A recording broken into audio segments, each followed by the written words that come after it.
Provinsi Sulawesi Selatan yang alhamdulillah beliau ini selalu sehat, selalu semangat meskipun usianya sudah usia menjelang senja, sama kayak saya, tapi selalu tetap semangat. Yang saya hormati Pak Ali Api selaku Kepala Tata Usaha ya. Kalau nggak salah beliau ini masih mahasiswa saya Pak kan di UIN kemarin. Ada Pak Dr. Wahyudin selaku Kepala Bidang, para Kepala Kandepak Kabupaten Kota yang hadir, kemudian selebihnya ini mungkin dari mana? Oh iya, pokoknya orang ASN di lingkungan Kementerian Agama lah, gitu kan. Ya mungkin sebagian sudah saya kenal, tapi mungkin sebagian besarnya belum. Pertama-tama saya mengucapkan terima kasih banyak karena alhamdulillah hari ini untuk kesekian kalinya Kementerian Agama Provinsi Sulawesi Selatan ini mengundang saya untuk hadir di serangkaian kegiatan-kegiatan yang dilaksanakan baik di asrama haji ini maupun di tempat-tempat lain seperti di kantor Kanwil, kemudian di Balai Diklat, dalam rangka untuk melakukan program atau BIMTEK atau apapun namanya. Nah hari ini kalau tidak salah namanya rapat kerja wilayah. Ini mungkin adalah tindak lanjut daripada Rakornas Kementerian Agama di Surabaya beberapa waktu yang lalu. Rakarwil adalah instrumen untuk mengevaluasi program-program yang telah kita selenggarakan tentu sepanjang tahun 2022.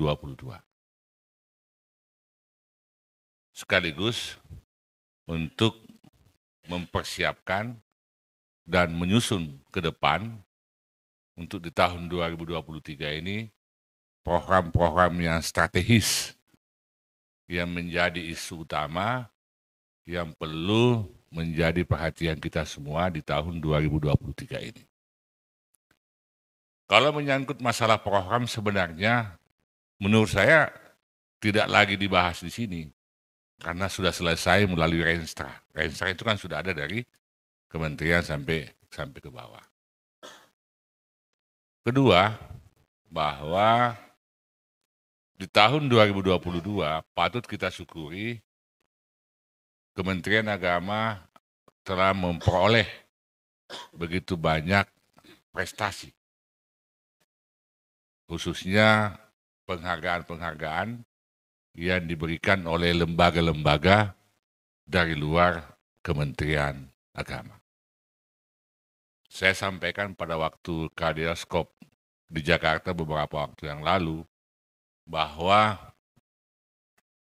untuk pertama kalinya lah Kementerian Agama di tahun 2022 di bawah kepemimpinan Gus Yakut sebagai Menteri Agama untuk kali inilah mendapatkan penghargaan yang begitu banyak. Termasuk di bidang haji. Sejak tahun 2010, setiap tahun dilakukan survei tingkat kepuasan jemaah. Tahun 2022 kemarin itu adalah angka tertinggi kepuasan jemaah terhadap penyelenggaraan haji kita. Kita berada di angka 90,5%. Itu nggak pernah terjadi 10 tahun terakhir. Baru tahun 2022. Ini tentu tidak terlepas dari kepemimpinan Pak Menteri, kemudian kehadiran seorang dirjen yang masih sangat energik, dan tentu partisipan kerjasama dengan semua instrumen Kementerian Agama khususnya di bidang haji, mulai dari pusat, provinsi sampai ke kabupaten kota. Kita berharap mudah-mudahan di tahun 2023 prestasi di angka 90% itu bisa tetap kita pertahankan. Tentu dinamika haji tahun 2023 jauh lebih dinamis dibanding tahun 2022. Karena tahun 2022 kemarin jumlah jemaah haji yang berangkat itu kan hanya kurang lebih 90.000. Karena adanya pembatasan dari pemerintah Arab Saudi dalam kaitan dengan COVID-19. Nah, tahun 2023 kita tahu bahwa pemerintah Arab Saudi sudah memberikan kuota penuh untuk pemerintah Indonesia yang jumlahnya 221.000 untuk calon haji tahun ini. 205.000 itu adalah haji reguler, kemudian 16.000 adalah haji plus. Belum lagi haji furoda. Haji furoda ini kan juga cukup besar. Tapi selama ini kan di luar jangkauan kementerian, di luar jangkauan pemerintah. Tapi ketika muncul masalah, yang ditelepon juga adalah Kakanwil agama kita yang ditelepon. Kenapa gini Pak? Kenapa begini Pak? Padahal nggak ada urusannya dengan kita. Secara administrasi nggak ada urusannya dengan kita. Tapi itulah hebatnya Indonesia Pak. Kenapa haji reguler, haji plus, haji furoda, semua diurusi oleh, pada akhirnya semua diurusi oleh pemerintah. Sama dengan TKI. TKI legal, TKI ilegal, kalau bermasalah juga pada akhirnya pemerintah turun tangan. Nah makanya kemarin waktu pembahasan BPIH ini kami sempat singgung keberadaan haji furoda ini. Sebaiknya mungkin kementerian pemerintah melalui Kementerian Agama harus terlibat paling tidak di dalam melakukan pengawasan.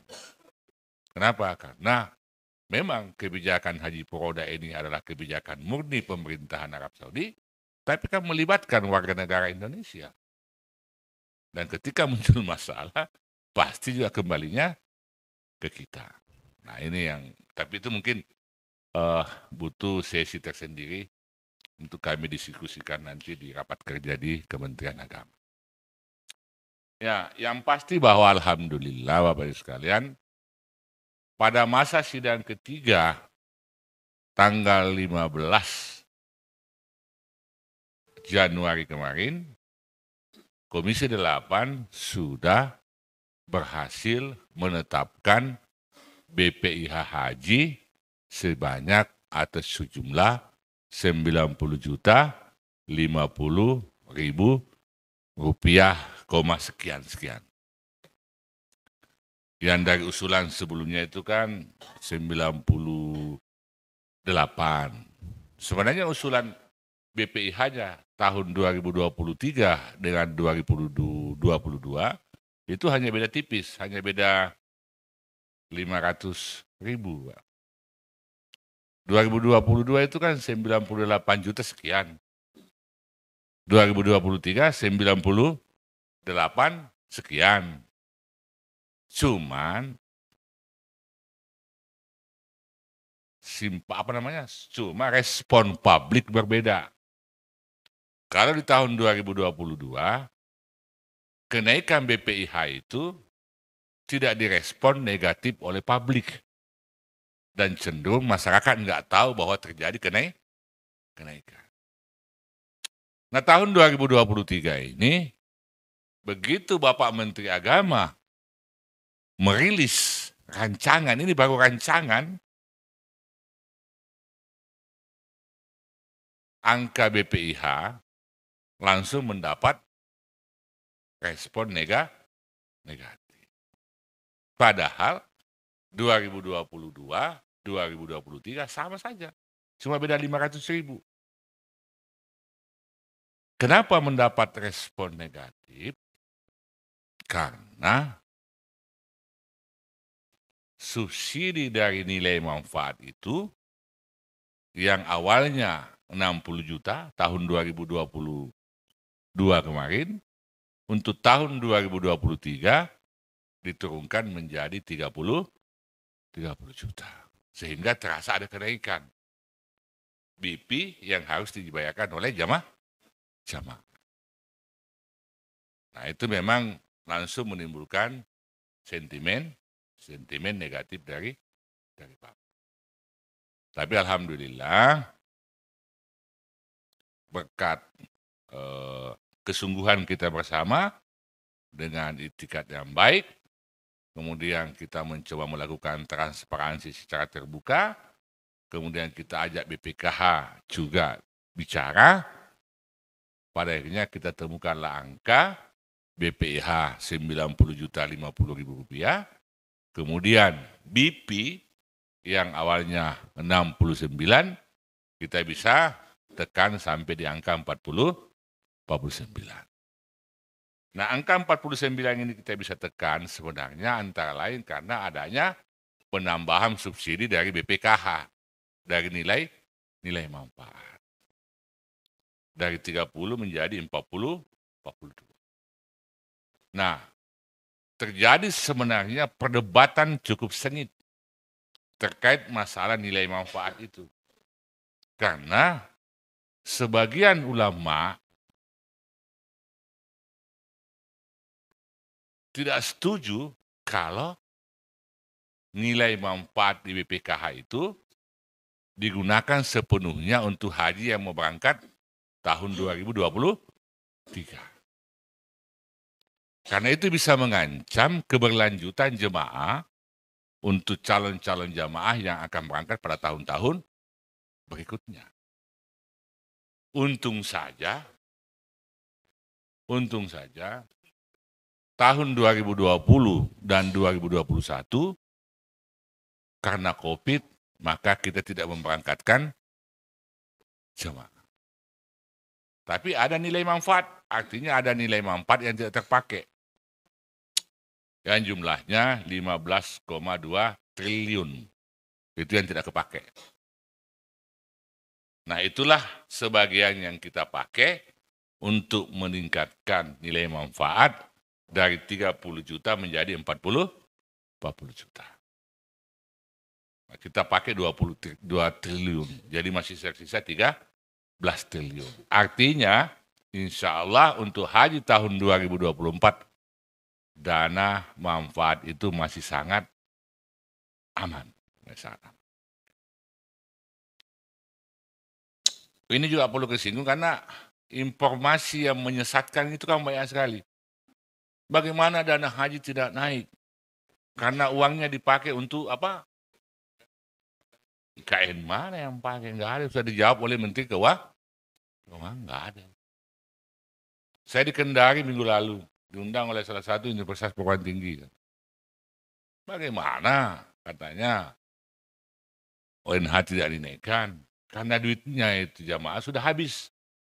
Dari mana lu dapat ceritanya habis? Saya Pak pengelola proyeknya. Memang ada. Mungkin yang dia maksud itu nilai manfaat untuk kemaslahan. Memang ada. Setiap tahun kita anggarkan itu 270 miliar. Itulah yang kita bantu ambulans untuk ormas-ormas Islam. Kita bantu beasiswa bagi anak-anak kita yang tidak mampu. Itu yang kita gunakan untuk itu. UMKM yang perlu kita support, kita bantu dari BPKH ada emang. Tapi nilainya itu hanya 290 juta dan itu pun dari nilai manfaat. Bukan dari modal. Bukan dari modal. Nah itu. Isu-isu seperti itu yang memang cukup membuat kita agak resah karena sampai hari ini tiap hari itu di grup WA itu masih dimunculkan. Nah itu yang pertama Pak. Jadi kenapa BPIH itu naik? Karena yang pertama Ini juga perlu ditahu. BPIH itu naik, sebenarnya pemicu utamanya adalah komponen masair.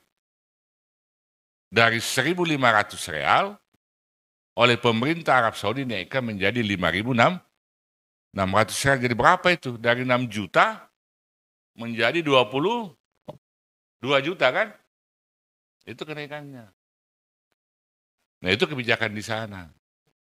Kalau yang lain sih enggak seberapa naiknya. Biaya pesawat naik 2 juta. Catering sama tahun lalu, bahkan kita kasih turun. Dari 3 kali makan menjadi 2 kali makan.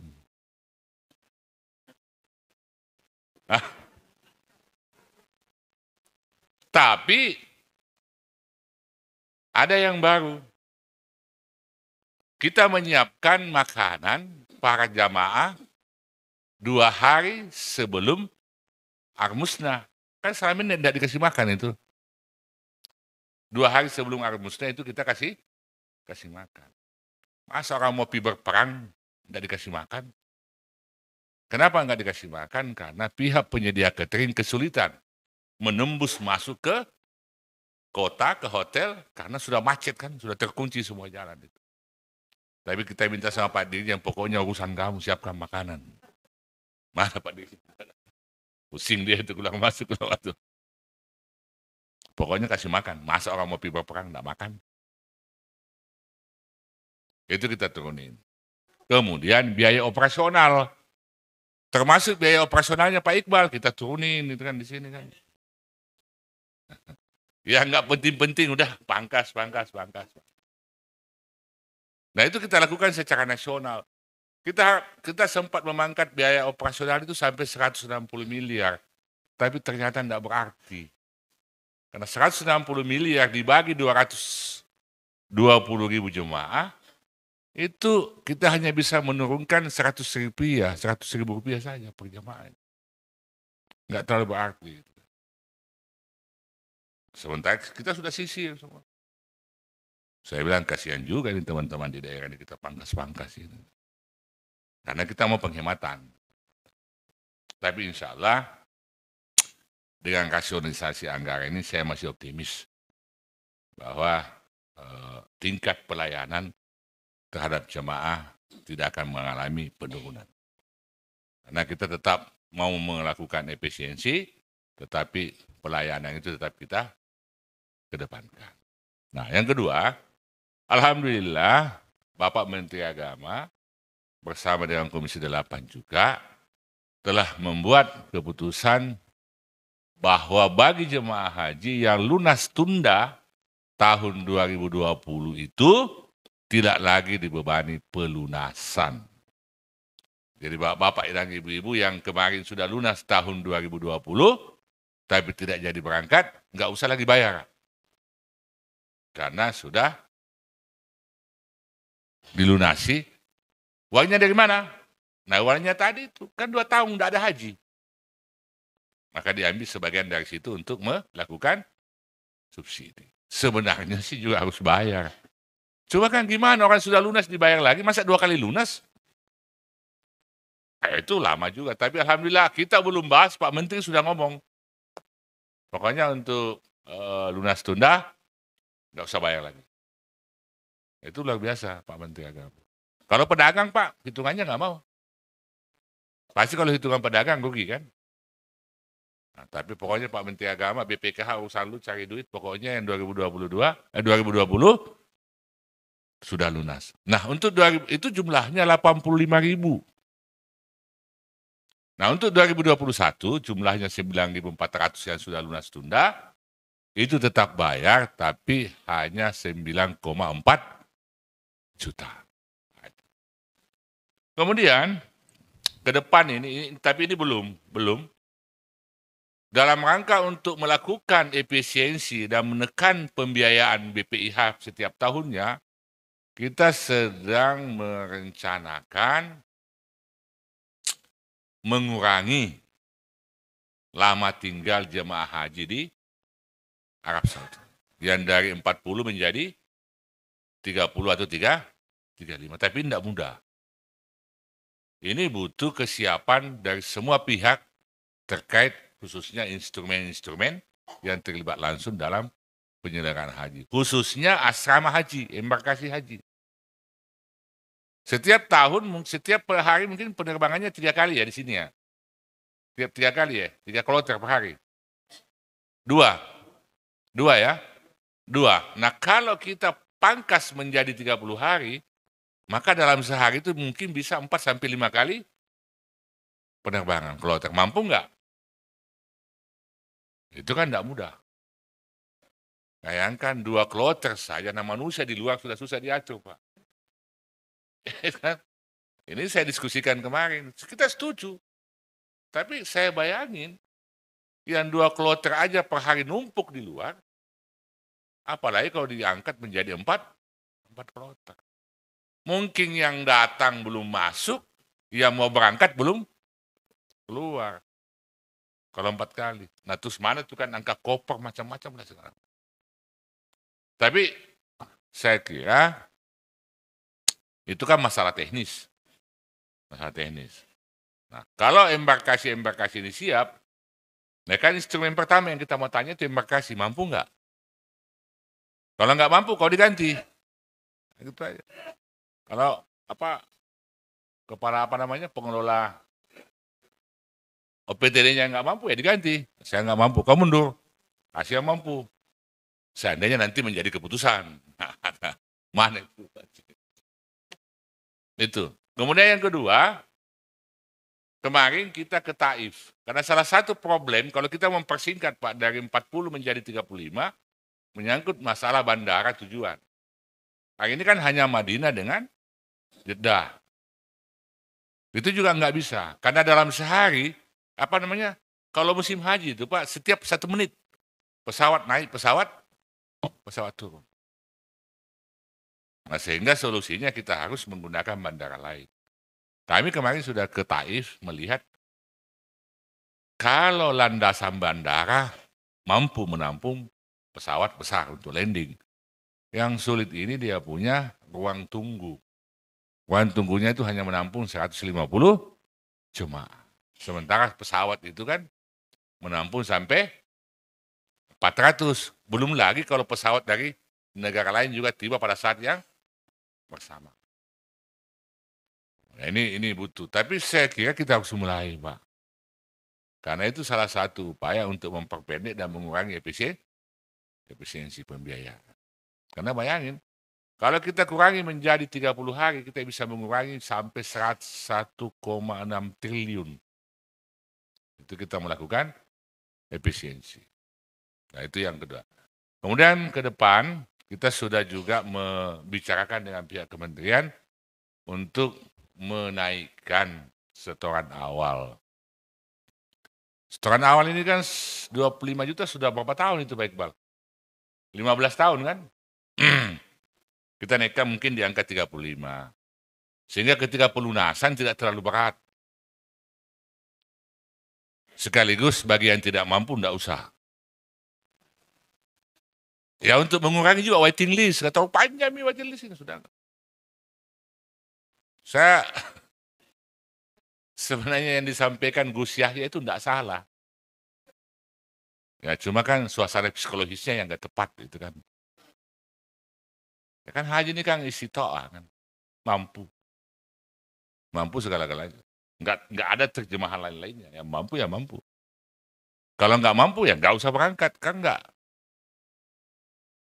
Ya kalau bahasa saya ke Pak Kiai Pak Kanwil, kan untuk masuk di surga, kan malaikat tidak akan tanya apa kau sudah haji atau belum.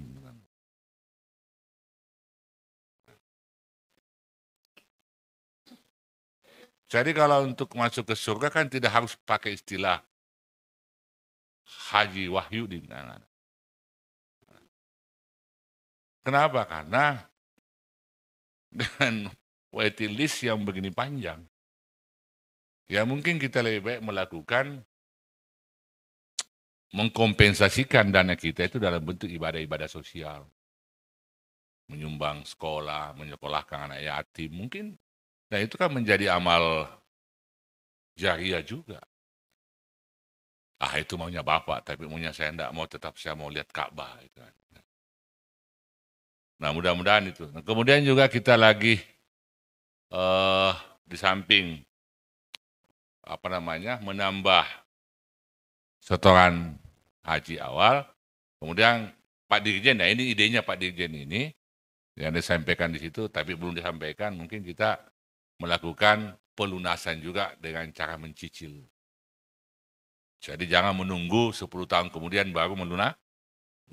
Bisa sambil jalan dia top up, dia cicil sampai lunas. Nah, itulah beberapa poin yang menjadi keputusan kami bersama dengan Kementerian Agama, khususnya Dirjen PHU, terkait pengelolaan haji untuk tahun 2023.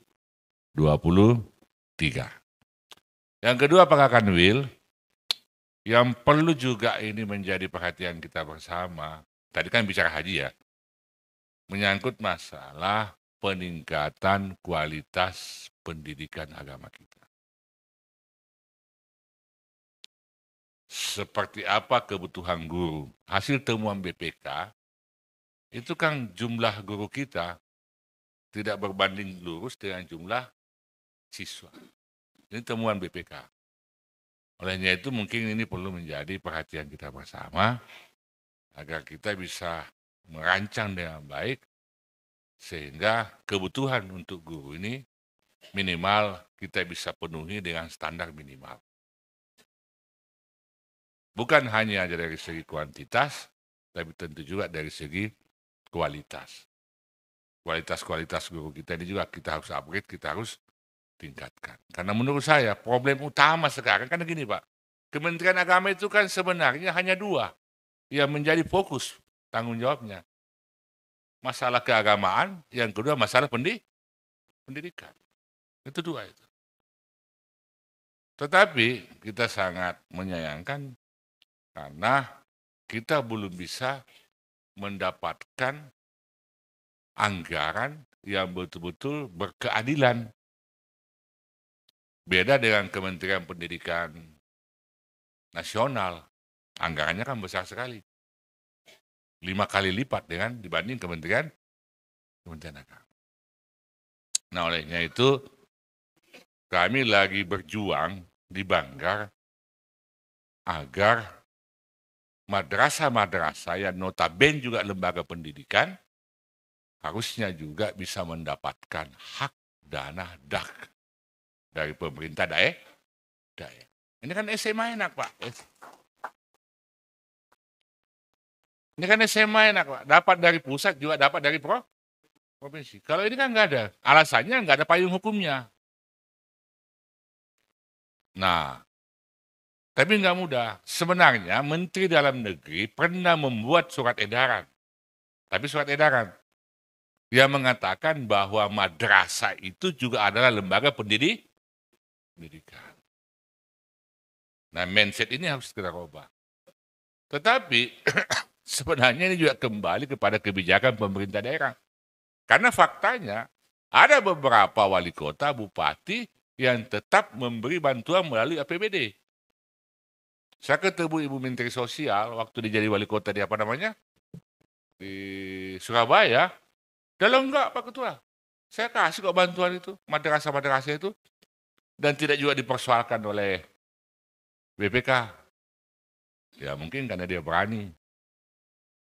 Tapi sebagian bupati-bupati enggak berani. Atau mungkin bupati-bupati sebagian itu dia jadikan alasan ini. Memang enggak mau membantu. Mumpung ada aturannya yang tidak ada payung hukumnya, dia tidak bantu nih.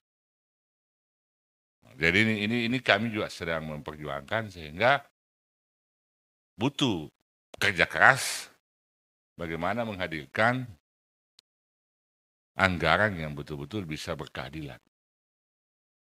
Nah, ya dengan posisi hari ini untuk peningkatan kualitas, kalau dari sektor anggaran itu kita masih jauh dari kebutuhan-kebutuhan yang seharusnya kita siapkan. Nah, kemudian yang ketiga, isu Kementerian Agama tahun ini kan jelas terkait masalah moderasi beragama. Tahun kerukunan beragama. Nah, ini Pak Kekanwil, saya sebenarnya setuju. Dan saya sampaikan di Jogja kemarin, waktu ada rakor juga, rakornas ya, rakor di Dirjen Urais, Bimas Islam, Direktur Urais, saya bilang, mungkin kita, saya ingat Pak, dan saya kira Pak Heroni pasti pernah dengar, karena ide ini disampaikan oleh Hasbi Asyidiki, Profesor, bahwa Indonesia ini butuh fikih Indonesia kan gitu kan. Fikih Indonesia yang bisa diterima oleh semua komponen bangsa ini. Kenapa? Karena kalau kita, kan persoalannya munculnya perbedaan-perbedaan di internal ya, di internal agama ini kan, karena persoalan pemahaman yang menurut saya sangat sempit. Di sini Pak, di YouTube, masih ada berseliweran tuh. Imam yang tidak kunut, tidak usah diikuti salatnya, kan masih ada kayak gitu. Padahal yang kunut pun juga mengatakan tidak apa-apa kamu tidak kunut kan. Tapi yang usil ini kan masih saja. Kemudian, ini juga perlu menjadi perhatian Pak Kiai. Tingginya angka perceraian. Janda banyak sekali sekarang Pak. Janda. Maaf.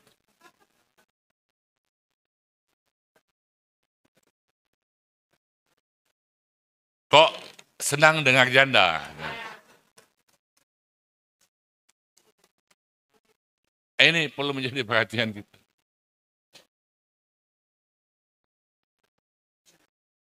Kemarin saya di Jogja, ada rakornas Pak, ada rakornas. Ada rapat koordinasi nasional partai saya. Kita dipusatkan di Semarang. Ada satu kabupaten, 20 orang perempuan pesertanya, 17 janda. Ini perlu menjadi perhatian kita, ada apa? Ada apa? Karena orang tidak pernah menyoal duda. Selalu kalau yang jadi korban, janda. Ini perlu menjadi perhatian kita semua, bagaimana menekan angka tingkat perceraian ini. Dan sekiranya menjadi tugas kita semua, para penyuluh-penyuluh agama. Ya, yang terakhir saya ingin sampaikan begini. Dalam kaitannya menciptakan kehidupan kerukunan beragama, dalam pandangan saya, itu hanya bisa terwujud kalau para mubalik kita, para tokoh-tokoh agama kita memiliki tingkat pemahaman moderasi agama yang baik. Itu. Makanya besok kalau bikin program moderasi beragama, nggak usah diundang orang Kandet. Tidak usah diundang ASN Kanwil, Pak. Orang selesai semua ini. Masa saya mau ceramah moderasi beragama di hadapan Bapak? Seharusnya yang kita undang itu pengkhotbah setiap Jumat itu di masjid, Pak. Yang nggak ada benarnya pemerintah, yang nggak ada benarnya agama lain, nggak ada benarnya kelompok. Sini kau, saya kasih kau moderasi. Itu yang saya maksud. Saya kritik, ngapain lu bikin di UIN? Di UIN kan profesor, dokter semua di dalam. Mau diajar moderasi beragama apa? Jurusan seharusnya mereka yang menjadi guru. Karena itu kan anggarannya di bawah sekjen. Sekjen ini yang perlu dikasih moderasi beragama. Atau anak SMA. Atau mubalik yang belajar agama melalui Google. Kan banyak itu. Beda yang bapak-bapak. Bapak-bapak ini kan kalau perlu mulai SD, pesantren, SMP, pesantren. Kita gundul terus sampai kepalanya juga gundul. Artinya selesai. Persoalan perbedaan-perbedaan itu kan selesai, Pak. Ya, tidak selesai itu mereka yang belajar agama dari sini. Banyak itu ustaz itu. Saya pernah mencermati, dia bicara hampir 1 jam, tak satu potong ayat pun atau hadis yang dia sebut. Ini ustaz atau pelawak. Nah, itu menjadi tugas kita semua. Jadi nanti saya minta moderasi beragama nanti, nggak usah saya panggil orang kanwil, nggak usah panggil orang kandepak, nggak usah panggil penyuluh. Karena mereka orang-orang sudah paham semua. Mungkin kita panggil itu ustaz-ustaz yang masih ya yang butuh informasi lebih banyak tentang pemahaman, kedalaman, kehidupan, moderasi beragama. Saya kira demikian dari saya. Sambutan saya ini mudah-mudahan bermanfaat bagi kita semua dan insya Allah Komisi 8 akan selalu mensupport Kementerian Agama, khususnya tentu Kanwil Agama Sulawesi Selatan. Karena saya ini orang Kementerian Agama, saya ini dosen Universitas Islam Negeri. Saya ini sarjana IAIN. Tahun 79 selesai. Saya selesai tahun 86 sebagai alumni di IAIN, Fakultas Tarbiyah. Saya terangkat dosen tahun 87. Jadi cuma setahun menganggur Pak Kiai. Karena waktu itu kan jadi dosen tidak kayak sekarang. Dulu jadi dosen itu kan pakai notanya kanwil kita sudah terangkat jadi dosen kan. Sekarang nota nggak laku Pak. Kemarin aja petugas haji di Pondok Gede, 700 saya ikut tes, dites Pak Iqbal, yang lulus cuma 350. Betul-betul karena kemampuannya. Nah, saya dosen di UIN sampai tahun 2004. Saya berhenti karena terjerumus masuk ke dunia politik. Terjerumus. Karena mimpi orang tua saya itu saya jadi kiai, tapi nggak ada model kayaknya. Modelnya jadi politisi itu. Nah, saya berhenti tahun 2004 tanpa pensiun. Karena masa kerja baru 18 tahun. Padahal kalau PNS mau beralih profesi menjadi politisi, itu masa kerja minimal 20 tahun. Atau usianya 50 tahun. Jadi saya ini mantan ASN tanpa pensiun. Tapi Tuhan adil. Saya akan pensiun di tempat lain kan sama aja. Nah, olehnya itu saya mohon mudah-mudahan kehadiran saya khususnya di mitra Kementerian Agama ini, karena ini baru kali ini loh ada putra Sulawesi Selatan khususnya di Dapil 1 ini ya. Dan baru kali ini mungkin ada ketua Komisi 8. Dan satu-satunya partai saya di PAN, jatahnya itu hanya satu ketua komisi, Pak. Dia dikasih Ashabul Kahfi. Assalamualaikum warahmatullahi wabarakatuh.